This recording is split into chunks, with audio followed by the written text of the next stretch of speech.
السلام علیکم۔ آج میں آپ کے ساتھ ایک بہت ہی پیاری حدیث شیئر کرنے جا رہی ہوں۔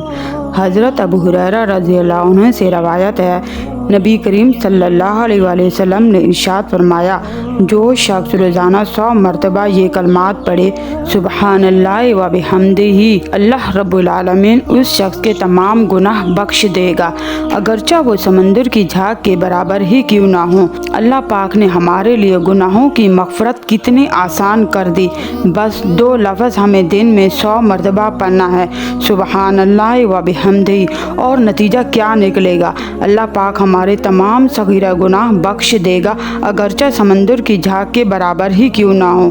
اللہ پاک ہمیں دین کی صحیح سمجھ عطا فرمائے۔ مجھے اپنی خاص دعا میں یاد رکھیے گا۔ السلام علیکم۔ آج میں آپ کے ساتھ ایک بہت ہی پیاری حدیث شیئر کرنے جا رہی ہوں۔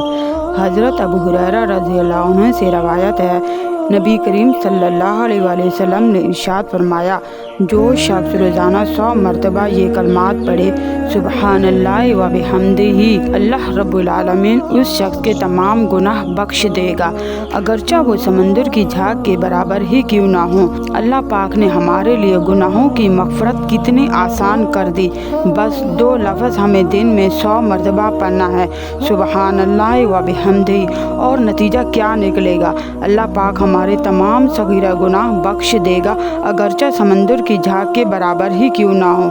اللہ پاک ہمیں دین کی صحیح سمجھ عطا فرمائے۔ مجھے اپنی خاص دعا میں یاد رکھیے گا۔